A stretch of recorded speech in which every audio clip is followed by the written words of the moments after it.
రెండేండ్లు అయిపోయింది ప్రభుత్వం వచ్చి, మీరు చూస్తున్నారు ఏం జరిగిందయ్యా.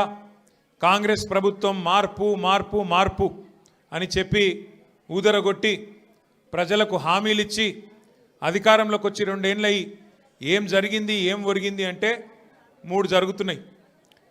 కూల్చివేతలు, పేల్చివేతలు, ఎగవేతలు. గంతే. ఈ ప్రభుత్వం ఏందా అంటే కట్టే కొట్టే తెచ్చే అని చెప్పినట్టు కూల్చివేతలు, పేల్చివేతలు, ఎగవేతలు. కూల్చివేతలు హైడ్రాన్ పెట్టి పేదోళ్ళ ఇల్లు కూలగొట్టుడు, మొత్తం ఆల్విన్ కాలనీకి వెళ్ళి మొదలు పెడితే అన్ని బస్తీలలో ఇల్లు కూలగొట్టుడు తప్ప ఒక్క హైదరాబాద్లో ఒక ఇటుక పెట్టింది లేదు, ఒక ఇల్లు కట్టింది లేదు. ఇందిరమ్మ పేరు చెప్పుకొని బతుకుడు తప్ప ఒక్కటంటే ఒక్కటి మంచి పని మాత్రం గరీబోళ్లకు చేసింది లేదు ఈ ప్రభుత్వం వచ్చినాక. రెండోది పేల్చివేతలు. ఈ లంగలే ఈ కాంగ్రెస్ వాళ్ళే ఆ కాళేశ్వరంలో ఉన్న మేడిగడ్డ బరాజ్ని వీళ్ళే వెలిచిండ్రు. తర్వాత ఇప్పుడు మన చెక్ డ్యాములు వెలుస్తున్నారు. ఒకటి కాదు 2-3 వెలిచిండ్రు ఇప్పటికే. కేసీఆర్ గారేమో కడితే ఈ దరిద్రులు వచ్చిన తర్వాత పేల్చి పారేస్తున్నారు చెక్ డ్యాములు.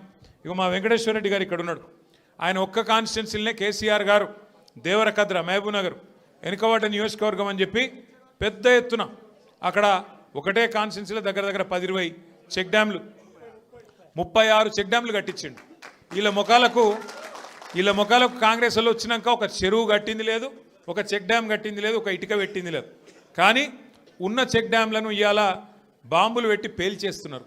ఎందుకంటే కాంగ్రెస్ వాళ్ళకు ఇసుక తోడుకొని కష్టమవుతుందంట, ఇసుక తోడుకొని దొంగతనంగా అమ్ముకునేందుకు కష్టమవుతుందంట. నీళ్ళు ఆగితే ఇసుక తీయరాదు కదా, అందుకే నీళ్ళు ఆగకుండా చేసి చెక్ డ్యాములు పేల్చేసి ఇసుక తవ్వుకొని దొంగతనంగా అమ్ముకొని మరి ఢిల్లీకి కప్పం కట్టాలి కదా, ఆ పని చేస్తున్నారు. అందుకే మేము అంటున్నాం ఎగవేతలు, కూల్చివేతలు, పేల్చివేతలు తప్ప ఈ 2 ఏళ్లలో సాధించిందేం లేదు. ఇక ఎగవేతల గురించి అయితే నేను చెప్పాల్సిన అవసరం లేదు. ఆయన పేరు మార్చుకోవాలా, యనుమల రేవంత్ రెడ్డి కాదు, ఎగవేతల రేవంత్ రెడ్డి. ఎందుకంటే మీరు చూడండి ఏమేమి మాటలు చెప్పిండు, పెద్ద పెద్ద డైలాగులు కొట్టిండు. కేసీఆర్ గారు 1,00,000 రూపాయలు ఇస్తున్నాడు లగ్గం చేసుకుంటే, కళ్యాణ లక్ష్మి షాదీ ముబారక్ అని నేను తులం బంగారం ఇస్తా అన్నాడు. సోనియా గాంధీ మీద ఒట్టన్నాడు, అట్లే ఆడపిల్లలకు నెలకు 2,500 వేలు ఇస్తా అన్నాడు. ప్రియాంక గాంధీ మీద ఒట్టన్నాడు.